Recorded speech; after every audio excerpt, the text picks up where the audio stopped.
selamat pagi jemaat sekalian dimanapun Anda berada.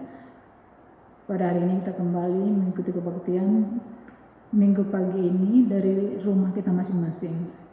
Tapi sebelumnya mari kita bersaat teduh.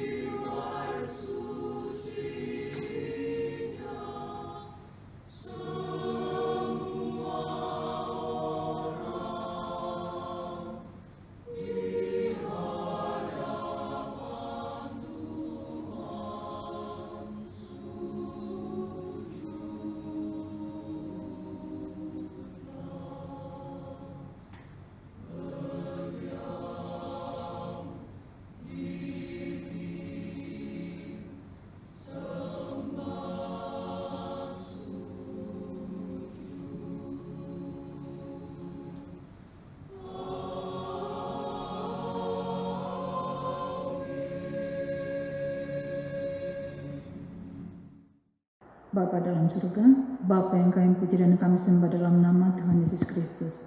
Terima kasih ya Tuhan atas hari-hari yang telah Kau berikan pada kami ya Bapa. Hingga saat ini ya Tuhan, kami masih boleh datang bersujud di hadirat-Mu ya Tuhan, mengucap syukur, menyanyi, memuji dan memuliakan nama-Mu. Tuhan berkatilah kebaktian kami pada minggu pagi hari ini ya Bapa, awal pertengahan hingga pada akhirnya nanti. Terangi hati dari pribadi kami masing-masing, agar kiranya Tuhan biarlah hati dan pikiran kami hanya tertuju padamu, tidak terpengaruh oleh kondisi dan situasi yang sedang kami hadapi pada saat ini. Terima kasih ya Bapa. Hanya di dalam nama anak-Mu Tuhan Yesus Kristus, Juru Selamat kami yang hidup, kami berdoa dan mengucap syukur. Amin. Pertolongan kita adalah dalam nama Tuhan yang menjadikan langit dan bumi, yang kasih setianya tetap sampai selama-lamanya.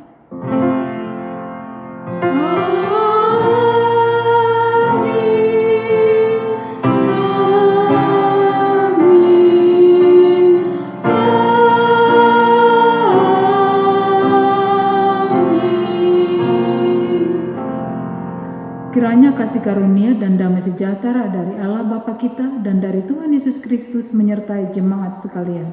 Dan menyertai saudara juga. Mari kita menyanyikan sebuah lagu dari KPPK nomor 4, Yang Cinta Pada Tuhan Datanglah.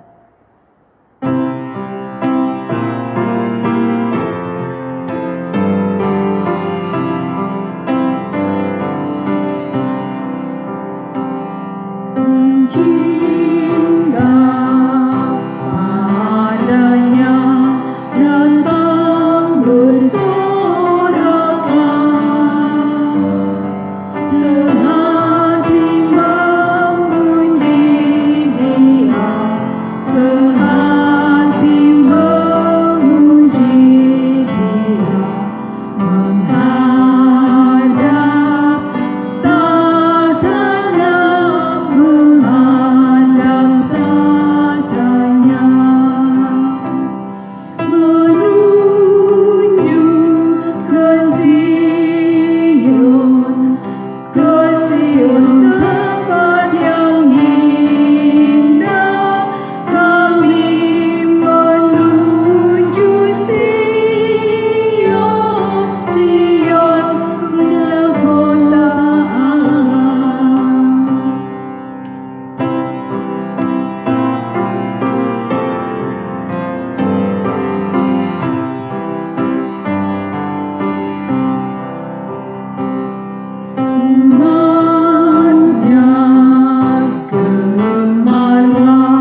sebagai penuntun pada kebaktian kita pada hari ini diambil dari Mazmur 150 ayat 1. Demikian bunyinya.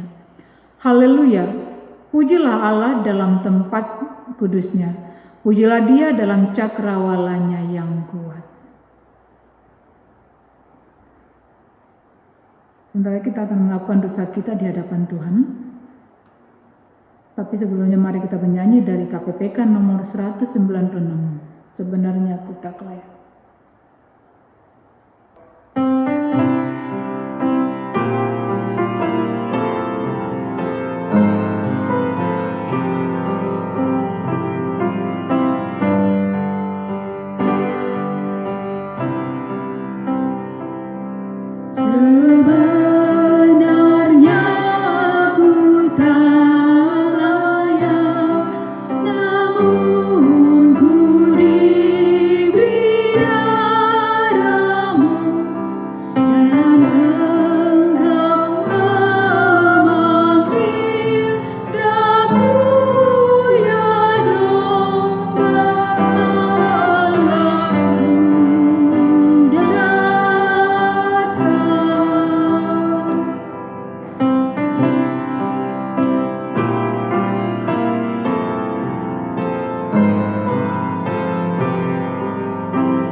Mari saudara-saudara sekalian, kita melakukan dosa kita di hadapan Tuhan.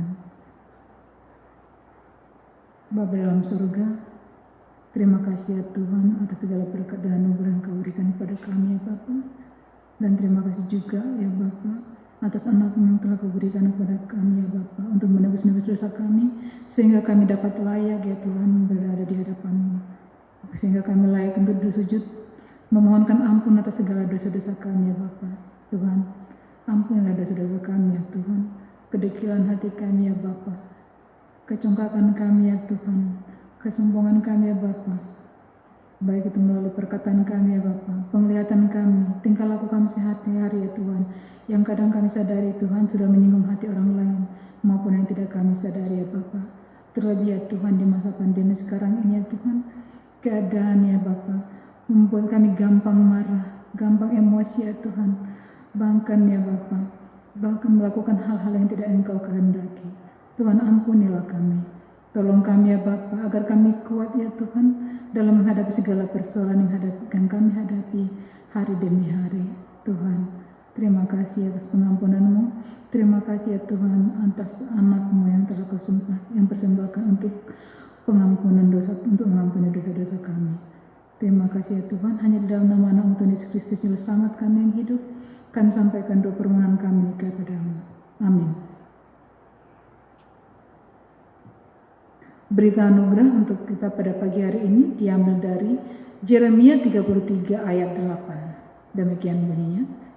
Aku akan mentahirkan mereka dari segala kesalahan yang mereka lakukan dengan berdosa terhadap aku. Dan aku akan mengampuni segala kesalahan yang mereka lakukan dengan berdosa dan dengan memberontak terhadap aku. Demikianlah berita anugerah dari Tuhan. Sebentar lagi kita akan mendengarkan firman Tuhan yang akan disampaikan oleh hamba-Nya, Pendeta Jisa Daurunghoni. Mari kita persiapkan hati dan pikiran kita dengan menyanyikan pujian Tuhan Aku Rindu.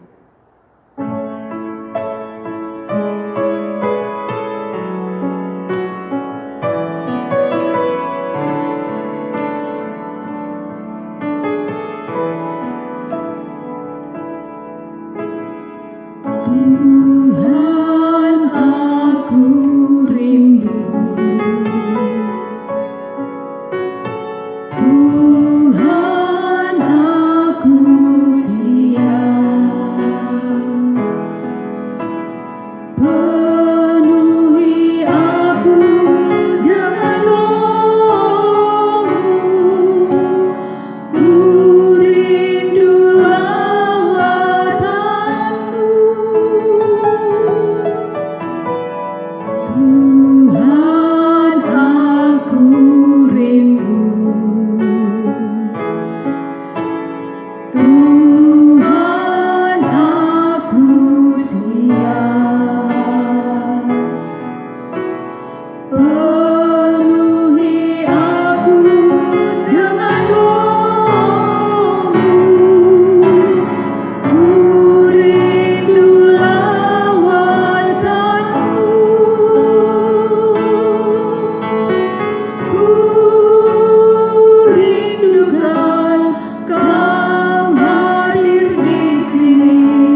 saudara sekalian, kembali kami bersyukur pada Kau ya Bapa atas kasih setia Tuhan kepada kami semua. Sekarang waktu bagi kami untuk membaca dan merenungkan sabda-Mu. Pakailah hamba-Mu untuk menyapa jemaat-Mu dengan kebenaran-Mu. Di dalam Yesus Tuhan kami memohon. Amin. Firman Tuhan hari ini akan saya baca dari kitab Kejadian pasal kedua ayat 18. Firman Tuhan berkata, Tuhan Allah berfirman, tidak baik kalau manusia itu seorang diri saja. Aku akan menjadikan penolong baginya yang sepadan dengan dia. Demikianlah firman Tuhan. Berbahagialah setiap orang yang membaca, merenungkan dan melakukan dalam hidupnya. Haleluya.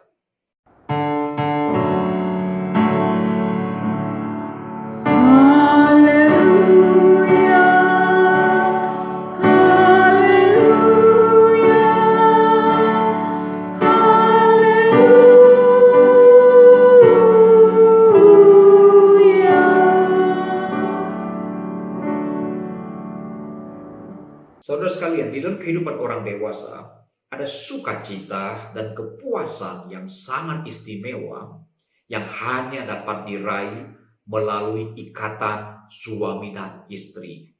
Di luar pasangan hidupnya, seseorang tidak akan mungkin meraih keindahan itu. Nah sebaliknya, saudara sekalian, ada juga begitu banyak orang yang mengalami babak belur dan stres yang berkepanjangan disebabkan oleh pasangan hidupnya.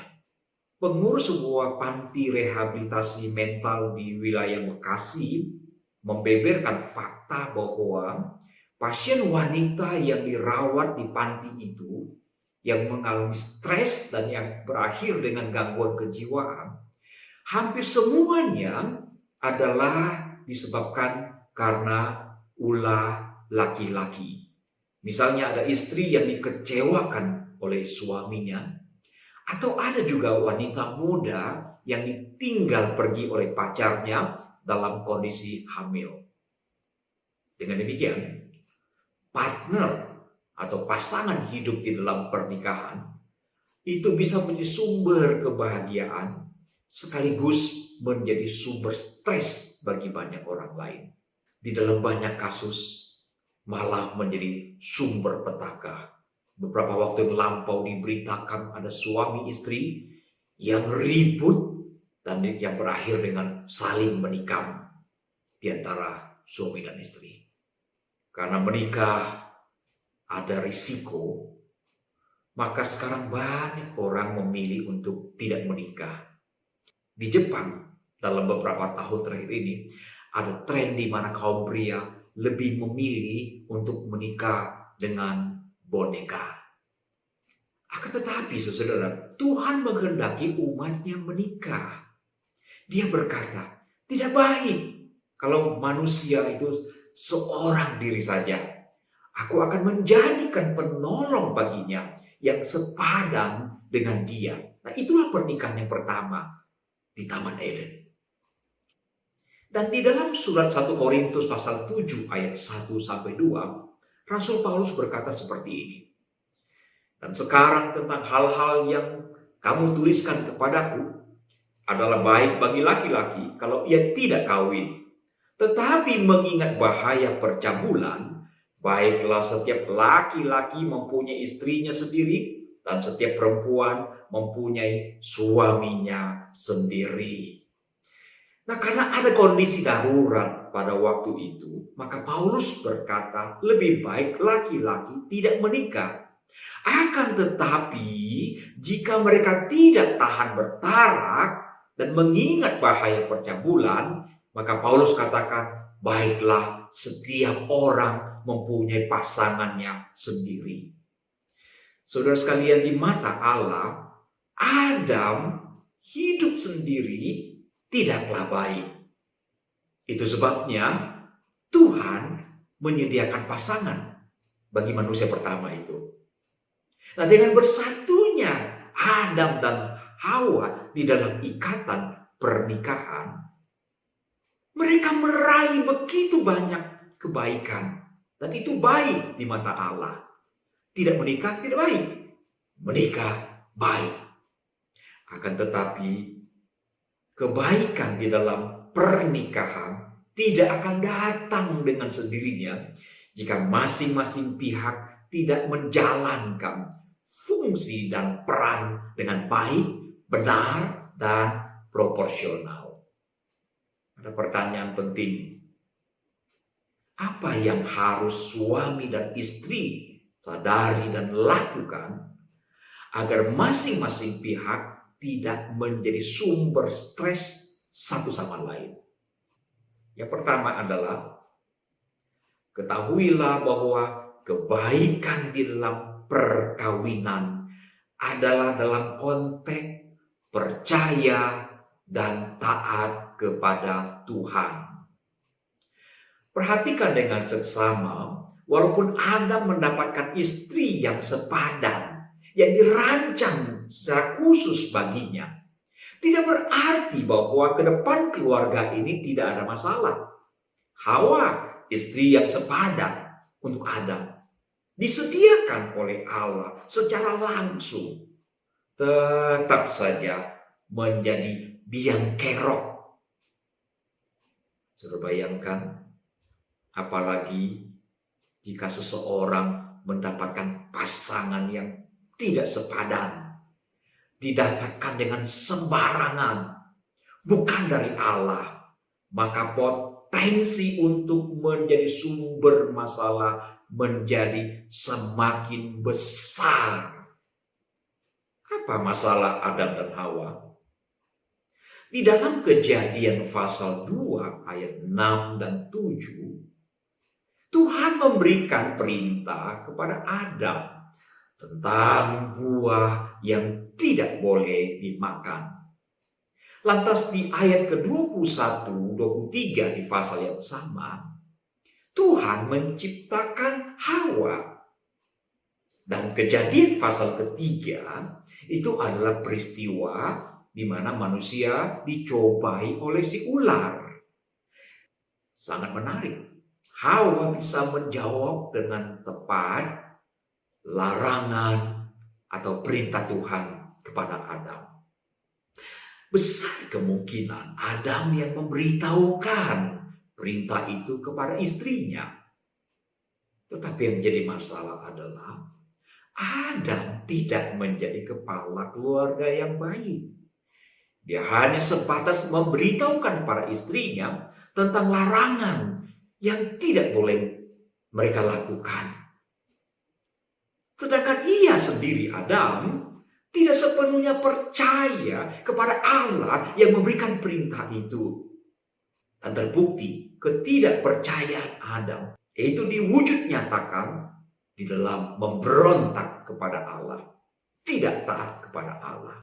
Dan hal yang sama berlaku dengan Hawa, istrinya. Banyak orang tahu jenis-jenis dosa, perbuatan yang tidak dikehendaki oleh Tuhan. Tapi yang jadi masalah adalah orang tidak belajar percaya kepada Tuhan dan taat kepada Tuhan yang memberikan perintah itu. Itulah sebabnya ketika Hawa mengambil buah itu, Adam sama sekali tidak melarangnya. Ia bahkan ikut-ikutan makan buah itu ketika istri menyodorkan kepadanya. Karena Adam tidak percaya dan tidak taat, serta tidak menjalankan peran dia sebagai kepala keluarga, maka apa yang baik di mata Allah berubah menjadi sebuah petaka. Sehingga apa yang mulanya tidak baik karena seorang diri, tetapi setelah menikah malah menjadi sebuah bencana. Dari kejadian ini kita mendapatkan prinsip yang sangat penting di dalam sebuah keluarga Kristiani, yaitu bahwa kebaikan di dalam ikatan pernikahan itu terkait dengan kepercayaan kepada Allah dan ketaatan kepada Dia.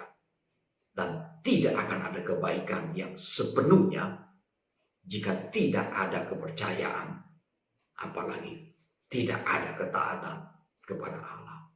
Nah, saudara sekalian, jika satu pihak, apalagi dua pihak, sama-sama tidak taat kepada Allah, maka bisa dipastikan 100% keluarga itu sedang menghadapi masalah. Dan ke depan akan menghadapi masalah yang lebih serius lagi. Jadi, supaya pernikahan tidak menjadi sumber masalah, semua pihak mesti belajar untuk percaya dan taat kepada Allah. Apa yang harus suami istri sadari dan lakukan agar masing-masing pihak tidak menjadi sumber stres satu sama lain? Yang kedua, ingatlah bahwa pasangan Anda, pasangan kita masing-masing adalah segala-galanya. Selain Tuhan tentu saja.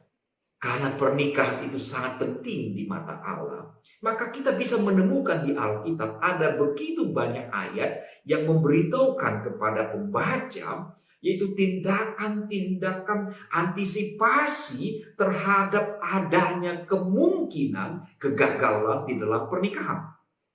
Akan tetapi saya tidak menemukan adanya ayat-ayat Alkitab yang secara eksplisit dan lugas yang berbicara tentang bagaimana caranya mengantisipasi kegagalan di dalam studi maupun karir. Karena pernikahan itu sangat penting di mata Allah. Maka ingatlah, saudara sekalian, pasangan kita adalah segala-galanya.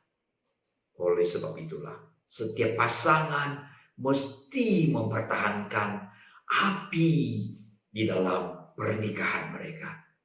Masalahnya adalah bahwa setelah bertahun-tahun menikah, hidup bersama, semakin bertumpuk-tumpuknya kekecewaan dan ketidakpuasan, membuat keluarga-keluarga kehilangan api cinta mula-mula. Dulu dikejar-kejar, sekarang diusir-usir. Itu sebabnya banyak wanita yang sebelumnya dikejar-kejar oleh pria, akhirnya merasa disia-siakan oleh suaminya. Dulu berkata-kata dengan lembut, manis, indah, tapi lama-lama menjadi hambar, keras, kadang-kadang kasar bahkan. Sayangnya lagi, pernikahan membuat orang-orang kehilangan kemampuan untuk saling melayani. Lihatlah para pelayan di restoran. Begitu pandai mereka menawarkan menu-menu kepada pelanggan di restoran mereka. Dan para pegawai di bank begitu luwes. Senyum yang manis, sangat menawan, sabar terhadap komplain dari klien. Dan coba kita bandingkan dengan pasangan kita masing-masing di rumah. Apa sih masalahnya? Masalahnya adalah orang-orang lebih mementingkan karir, penghasilan dalam hal ini daripada keluarga. Buktinya ketika seorang pegawai menerima komplain dari pelanggan, maka dia akan meladeni dengan baik-baik, dengan lemah lembut komplainan tersebut. Nah, sekarang coba saudara bayangkan, yang komplain itu adalah suami ataupun istrinya. Apakah dia masih akan bersikap lemah lembut, sabar, dan sebagainya? Belum tentu, saudara. Sebagai pegawai yang melakukan tugasnya dengan sebaik mungkin, agar tidak dipecat, dan agar perusahaan itu bertambah maju. Tetapi di dalam konteks berumah tangga, ia tidak berpikir bahwa dengan berperangai buruk justru berpeluang merusak hubungan pernikahan, berpeluang merusak hubungan suami dan istri, dan pada akhirnya merusak pernikahan itu sendiri. Adalah terlalu ganjil apabila seorang pegawai takut di PHK. Itu sebabnya dia bekerja dengan semaksimal mungkin, semanis mungkin, sebagus mungkin. tetapi malah melakukan hal-hal yang justru merusak perahu rumah tangga dan yang berpotensi membuat perahu itu menjadi kandas, menghancurkan hubungan yang istimewa, yang eksklusif di antara mereka berdua. Lebih aneh lagi, seorang pegawai perusahaan bekerja keras memajukan perusahaan tempat dia bekerja, yang ia tidak punya saham sedikit pun di dalamnya. Ia hanya akan memperoleh imbalan sejauh masih bisa bekerja dan memberikan kontribusi. Tapi ia sama sekali tidak berpikir untuk memajukan biduk rumah tangga miliknya sendiri, di mana ia, pasangan, dan anak-anaknya ada di dalamnya. Kecukupan materi tentu sangat penting di dalam setiap keluarga. Itu sebabnya seorang atau dua orang harus bekerja untuk memenuhi kebutuhan itu. Namun demikian, keluarga yang baik tidak hanya semata-mata membutuhkan kebutuhan materi saja. Percuma siang dan malam keluarga-keluarga membanting tulang menumpuk harta, tetapi tugas yang penting bagi keluarga itu terabaikan. Ingat saudara, pasangan saudara, pasangan kita adalah segala-galanya. Konon menurut para psikolog, konsep soulmate atau belahan jiwa bukanlah mitos. Menurut Dr. Shauna Springer, dia adalah seorang psikolog. Belahan jiwa itu memang ada, namun dia tidak jatuh dari langit. Nah, kita sendiri yang harus menciptakannya. Dia katakan, saya telah melihat banyak bukti bahwa kita bisa saling menjadi belahan jiwa untuk pasangan sebagai hasil dari hubungan yang mendalam dan berlangsung lama. Menurut Dr. Springer, orang akan menemukan belahan jiwa di dalam pasangan mereka setelah menjalani hubungan dalam jangka waktu yang sangat lama. Pasangan yang sukses mengatasi tantangan di dalam hubungan serta bisa menjaga cinta dan rasa hormat terhadap pasangan hingga bertahun-tahun akan menganggap perpisahan dan gagasan mengganti pasangan dengan orang lain sebagai hal yang tidak masuk akal untuk dilakukan. Dua individu yang tumbuh menjadi sosok yang sempurna dalam tanda kutip dan tak tergantikan untuk satu sama lain akan menjadi belahan jiwa. Demikian kata Dr. Springer. Apa yang harus suami dan istri lakukan agar masing-masing pihak tidak menjadi sumber stres satu sama lain? Sekarang yang ketiga adalah sadari bahwa kehidupan suami istri adalah kehidupan yang bersifat timbal balik. Amsal 12 ayat 4 berkata, istri yang cakap adalah mahkota suaminya. Tetapi yang membuat malu adalah seperti penyakit yang membusukkan tulang suaminya.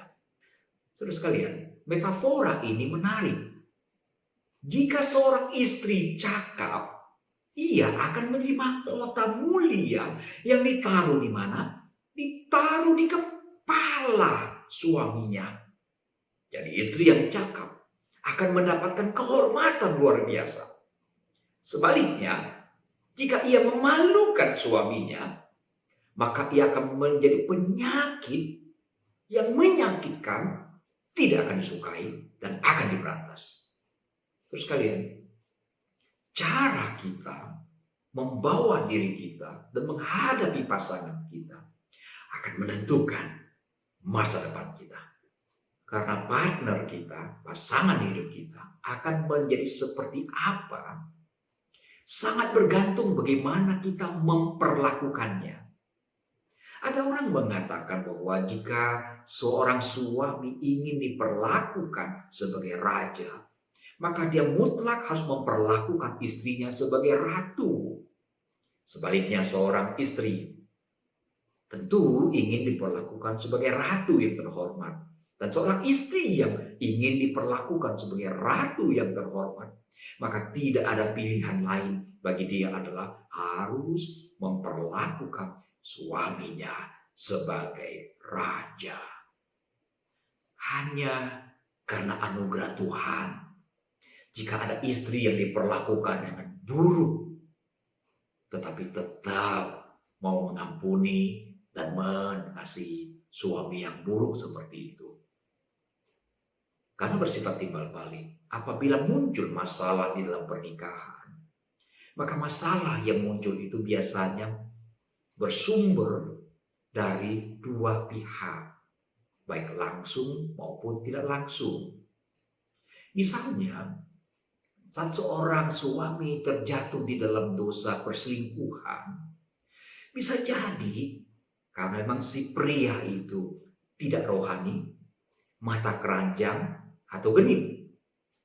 Tapi jangan lupa, suami itu jatuh sedikit banyak juga karena ulah istrinya di rumah. Mungkin malas, tidak perhatian, tidak bisa merawat suami dengan baik, tidak bisa mengatur rumah tangga dengan baik, suka melawan, cerewet, judes, kasar, cemburu di luar batas, posesif, dengki, tidak bisa melayani dengan baik, dengan sepenuh hati, dan masih 1000 masalah lain lagi. Karena bersifat timbal balik, janganlah lakukan sesuatu yang menimbulkan stres bagi pasangan Anda. Karena jika pasangan Anda stres, maka pada akhirnya saudara juga yang akan menanggung akibatnya. Stres yang bersumber dari pihak lain pun terkadang saudara menanggung imbasnya, bukan? Apalagi stres yang bersumber dari saudara. Jangan lakukan itu.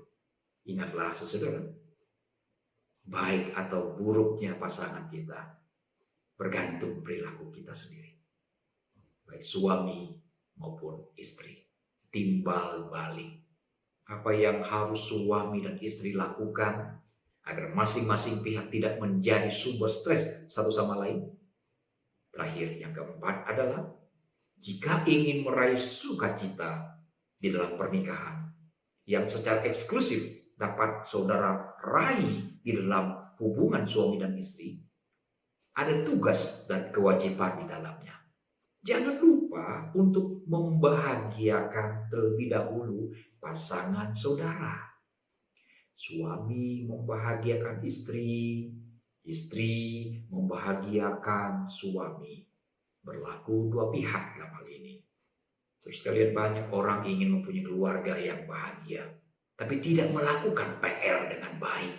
Dia hanya bermimpi mempunyai keluarga yang baik. Ada yang berpikir, jika punya uang yang banyak, bisa beli ini dan itu, maka otomatis keluarga bahagia akan datang dengan sendirinya.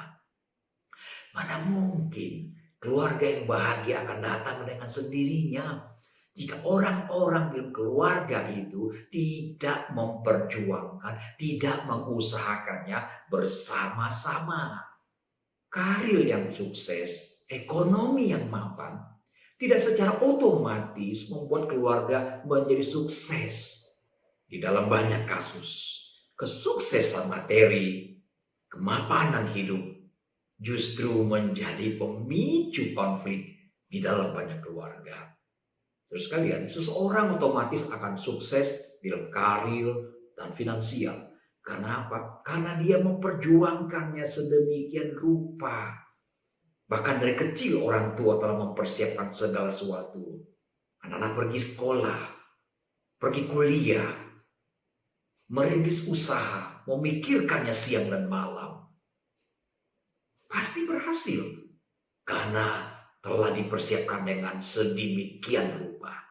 Dan kalaupun sekali-kali gagal dalam usaha, maka dia akan mulai lagi, usaha lagi, banting tulang lagi, sampai betul-betul berhasil. Tapi soal keluarga, tidak banyak orang yang memperjuangkannya mati-matian seperti dia memperjuangkan karir dan usahanya. Banyak orang hanya berpikir take it for granted. Sukses, ya keluarga bahagia akan datang dengan sendirinya. No way, tidak mungkin terus kalian. Ingat saya pernah mengatakan dulu, semak belukar tidak akan pernah berubah menjadi taman yang indah kalau tidak diusahakan. Tapi taman yang terindah sekalipun kalau tidak dikelola dengan baik, satu saat akan menjadi semak belukar. Demikian juga keluarga.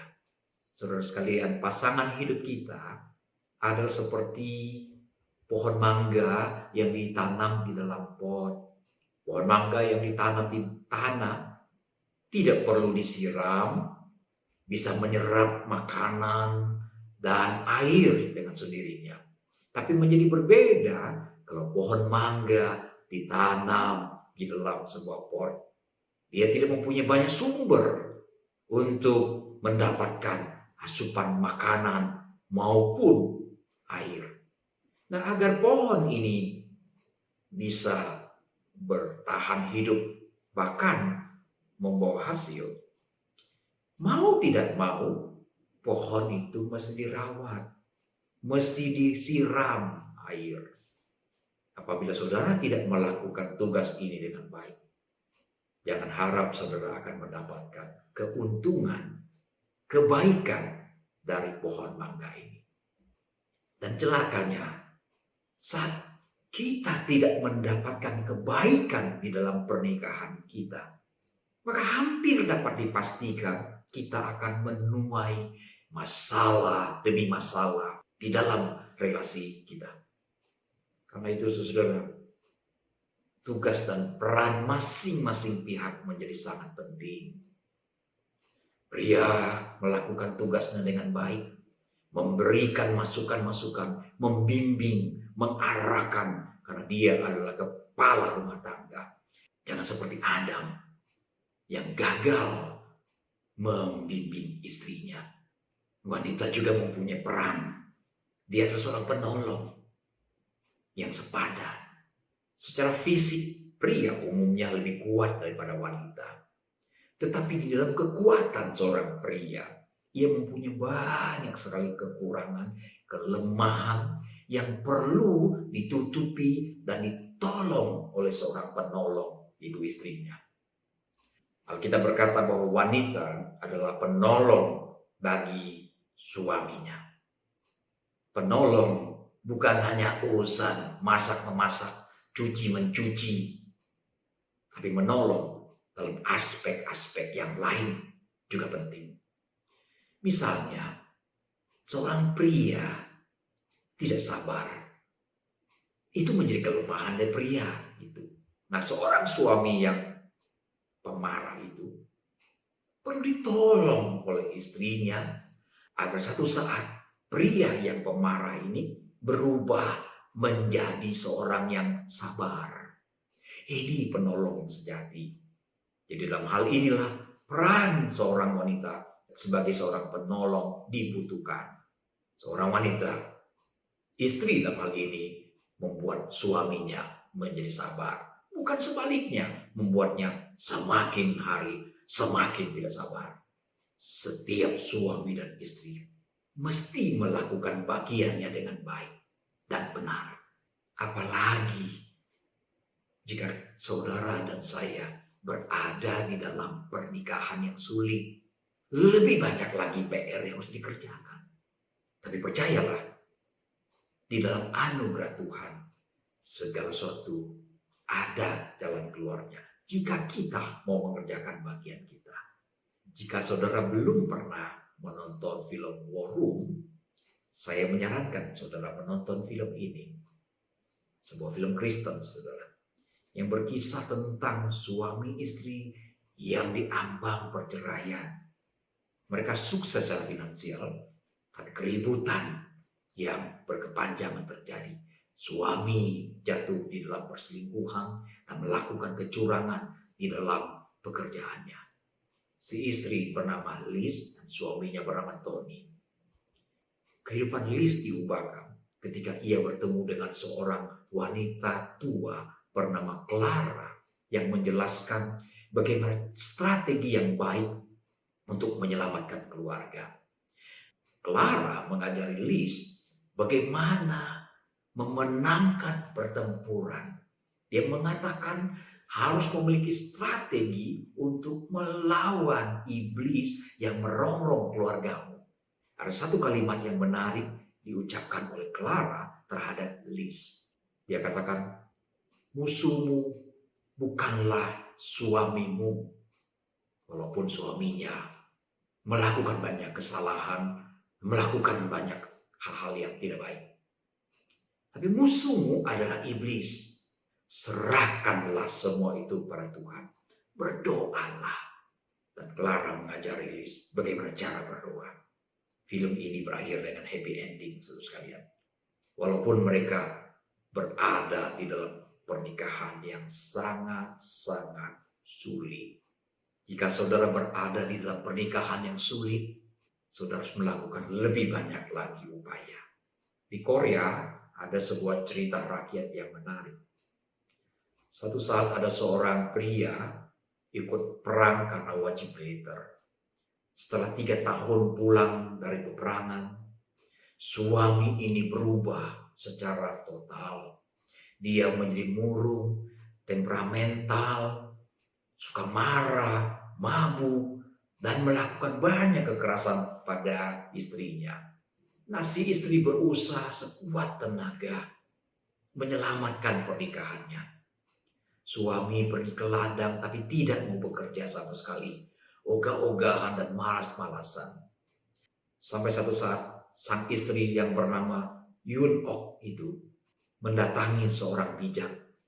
Bagaimana caranya agar suaminya bisa kembali seperti dulu lagi. Nah, orang bijak ini berkata kepada Yun Ok, kembali beberapa hari lagi, aku akan memberikan ramuan untuk memulihkan kondisi suamimu. Benar, beberapa hari kemudian Yun Ok balik lagi kepada orang bijaksana. Dan orang bijaksana itu berkata, aku telah membuat sebuah ramuan, tetapi masih ada satu yang kurang dan harus kamu penuhi. Carilah satu kumis dari harimau hidup. Wow, bagaimana caranya mendapatkan sebatang kumis dari harimau? Kalau kumis kucing gampang. Tapi apa boleh buat? Yun Ok begitu mengasihi suaminya dan dia berusaha keras mencari kumis harimau. Dan rupanya di sebuah gua hiduplah seekor harimau. Nah, Yun Ok menyiapkan makanan yang enak, datang ke gua itu. Mula-mula dari tempat yang jauh, dia memanggil harimau itu, dan harimau itu tidak bereaksi, gagal. Hari kedua, Yun Ok membuat masakan lagi, membawa lagi ke gua, membawa lagi makanannya ke gua. Harimau tidak memberikan respon sedikit pun. Begitu seterusnya, Yun Ok tidak menyerah. 6 bulan kemudian, dan kali ini harimau mulai merespon. Kalau sebelumnya Yun Ok berada di jarak yang sangat jauh, dan sekarang Yun Ok telah sangat dekat dengan harimau. Dan harimau menyambut Yun Ok dengan cara menyantap makanannya. Dan keesokan harinya Yun Ok datang lagi membawa makanan, dan harimau menyambut dengan gembira. Akhirnya Yun Ok berkata, harimau, bolehkah aku meminta sebatang dari kumismu? Harimau berkata, boleh, silakan. Demikianlah Yun Ok mendapatkan sebatang kumis harimau. Maka dengan segera Yun Ok datang kepada orang bijaksana, memperlihatkan kumis harimau. Apa yang dilakukan oleh orang bijak adalah orang bijak itu membakar kumis harimau itu. Yun Ok merasa heran, mengapa dibakar? Orang bijak berkata, apakah suamimu lebih ganas daripada harimau? apabila seekor harimau yang ganas engkau dapat taklukkan. Percayalah, dengan kesabaran, dengan hikmat, engkau akan menaklukkan suamimu. Sebuah cerita yang menarik dari Korea. Saudara sekalian, kita sebagai orang Kristen, pernikahan harus sukses. Jika pernikahan kita tidak sukses, maka kita akan menanggung banyak sekali stres dan penderitaan. Kita tidak seperti orang-orang yang lain, saudara. Karena Alkitab tidak mengizinkan kita bercerai. Kalau pernikahan kita bermasalah, ada dua kemungkinan yang akan kita hadapi. Kita melawan Tuhan, dengan kata lain kita bercerai. Atau kemungkinan yang kedua adalah kita akan menanggung penderitaan seumur pernikahan kita sampai salah satu pihak mati mendahului. Nah, saudara-saudara, agar pasangan kita tidak menjadi sumber stres di dalam kehidupan kita, ada hal-hal tertentu yang harus kita lakukan dan ada hal-hal tertentu yang tidak boleh kita lakukan. Lakukanlah hal-hal yang membahagiakan pernikahan kita. Jangan pernah melakukan apapun yang membahayakan keluarga kita, yang membahayakan pernikahan kita. Jika hubungan suami istri berjalan tidak baik, perbaikilah. Jika tidak, maka itu akan berpotensi menimbulkan stres yang lebih besar lagi. Jika ada masalah di dalam hubungan suami dan istri, satu-satunya solusi yang harus kita tempuh adalah menyelesaikannya sehingga dipulihkan kembali. Bercerai bukanlah pilihan bagi orang Kristen. Kita tidak boleh mempunyai istilah itu di dalam kamus kehidupan kita. Ingat, saudara, partner kita bisa menjadi sumber sukacita kita, sekaligus bisa menjadi sumber stres di dalam kehidupan kita. Dan partner kita benar-benar bisa menjadi sumber sukacita atau sumber stres kita, bergantung perilaku kita masing-masing. Tuhan berkati sekali. Mari berdoa. Puji dan syukur pada Engkau ya Bapa yang memberkati kami sampai saat ini. Terima kasih Bapa untuk firman yang mengingatkan kami. Tolonglah kami sekiranya kami mendapatkan banyak masalah di dalam pernikahan kami. Banyak hal tidak bijak yang telah kami lakukan, baik dari perkataan, sikap, perilaku dan sebagainya, yang menyebabkan kami membahayakan keluarga kami, pasangan kami. Tuhan, ubahkanlah kami. Tolonglah kami sekiranya ada yang sedang mengalami kesulitan dalam pernikahan, agar masalah ini akan segera terselesaikan dengan baik.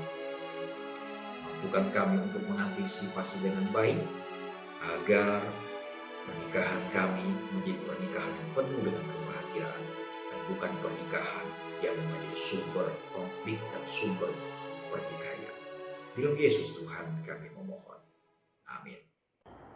Jemaat yang hendak bangkit berdiri, marilah kita bersama dengan umat Allah di masa lalu, masa kini dan masa depan, mengingat pengakuan iman pada baptisan kita menurut pengakuan iman rasuli. Aku percaya kepada Allah, Bapa yang Maha Kuasa, Khalik langit dan bumi, dan kepada Yesus Kristus, anaknya yang tunggal Tuhan kita, yang dikandung daripada Roh Kudus, lahir dari anak darah Maria, yang menderita sengsara di bawah pemerintahan Pontius Pilatus, disalibkan, mati dan dikuburkan, turun ke dalam kerajaan maut. Pada hari yang ketiga, bangkit pula dari antara orang mati, naik ke surga, duduk di sebelah kanan Allah, Bapa yang Maha Kuasa, dan dari sana Ia akan datang untuk menghakimi orang yang hidup dan yang mati. Aku percaya kepada Roh Kudus, gereja yang kudus dan am, persekutuan orang kudus, pengampunan dosa, kebangkitan orang mati, dan hidup yang kekal. Amin. Saya persilakan duduk kembali. Terima kasih kepada hamba yang telah menyampaikan firman Tuhan pada pagi hari ini. Kiranya firman yang baru kita dengar dapat meresap dalam hati kita masing-masing dan menjadi pelita dalam setiap langkah maupun pekerjaan kita. Sebentar lagi kita akan memberikan persembahan seperti biasa, saudara sekalian dapat memasukkan persembahan dalam amplop dan menuliskan tanggal kebaktian pada hari ini, dan boleh diserahkan ke gereja setiap hari Senin sampai hari Sabtu pada jam kerja. Atau boleh juga ditransfer melalui rekening gereja yang tertera dalam layar handphone Anda. Sebagian atas persembahan kita diambil dari 1 Tawarik ke-16 ayat 29. Berilah kepada Tuhan kemuliaan namanya, bawalah persembahan dan masuklah menghadap Dia.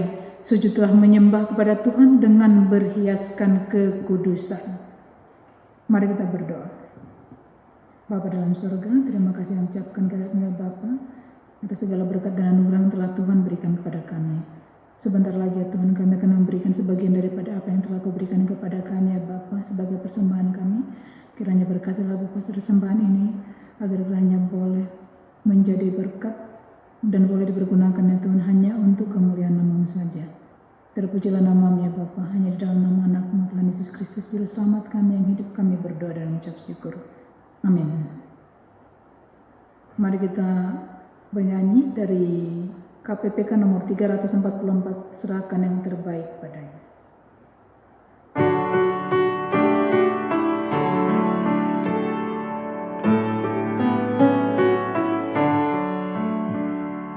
Serahkan yang terbaik padanya, beragam masa mudamu.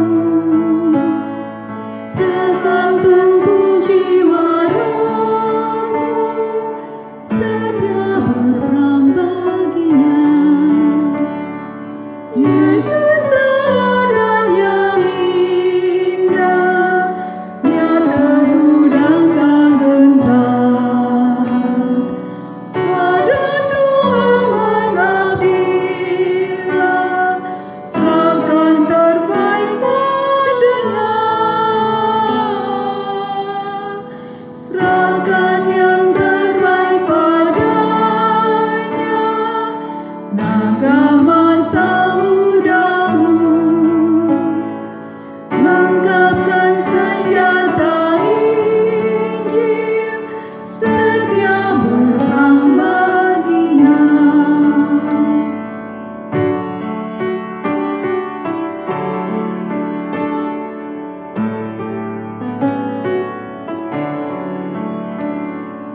Serahkan yang terbaik padanya, amat besar kasih-Nya.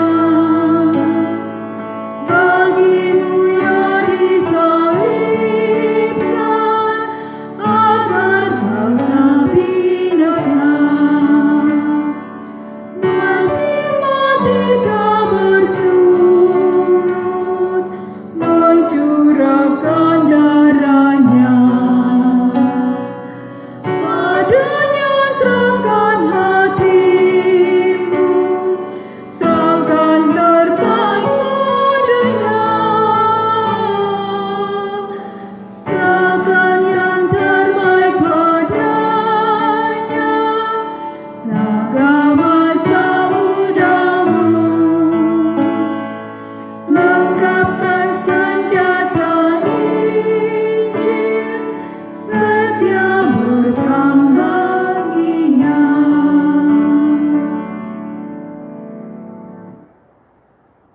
Ibadah kita akan segera berakhir. Jemaat yang sedang bangkit berdiri, kita akan menerima doa berkat dan pengutusan. Mari kita berdoa saudara sekalian. Bapa surgawi, di penghujung ibadah ini, inilah doa syafaat kami. Berbelas kasihanlah bagi dunia yang sedang merana ya Bapa.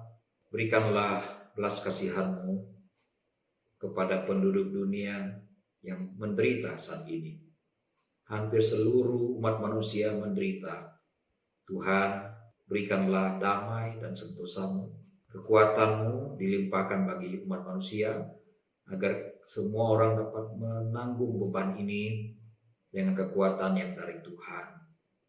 Kami berdoa ya Bapa, kiranya kondisi yang begitu parah belakangan ini akan segera terselesaikan dengan baik. Berikanlah hikmat kepada pemimpin dunia untuk mengatasi persoalan-persoalan mereka masing-masing. Kami berdoa kiranya penyebaran virus corona bisa diredam dengan lebih baik lagi, sehingga tidak menyebar lebih luas lagi ya Bapa.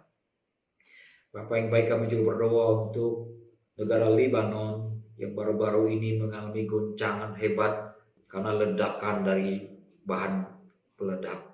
Tuhan, ternyata masih banyak orang-orang jahat di dunia ini menyimpan begitu banyak bahan peledak yang menimbulkan kerusakan yang begitu masif.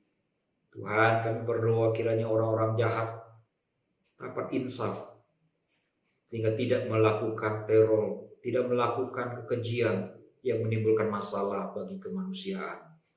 Kami juga berdoa untuk munculnya terorisme di Indonesia yang sudah sering kali muncul.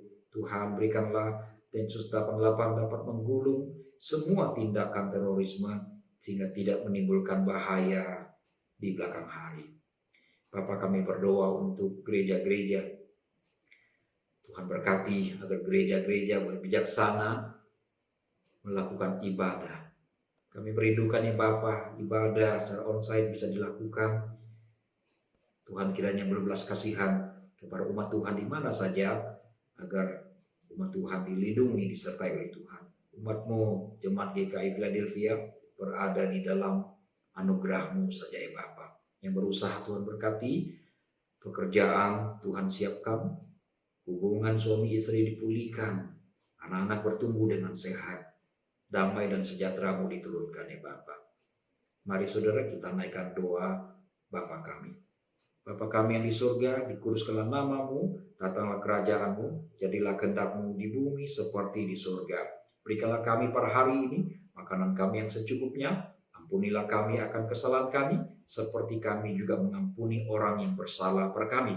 Dan janganlah membawa kami ke dalam pencobaan, tapi lepaskanlah kami daripada yang jahat, karena Engkaulah yang punya kerajaan dan kuasa dan kemuliaan sampai selama-lamanya. Sekarang arahkanlah hatimu pada Tuhan. Jadilah saksi Kristus. Terpujilah Tuhan. Terimalah berkat Tuhan. Tuhan memberkati engkau dan melindungi engkau. Tuhan menyinari engkau dengan wajahnya dan memberi engkau kasih karunia. Tuhan menghadapkan wajahnya kepadamu dan memberi engkau damai sejahtera sekarang sampai selama-lamanya. Haleluya.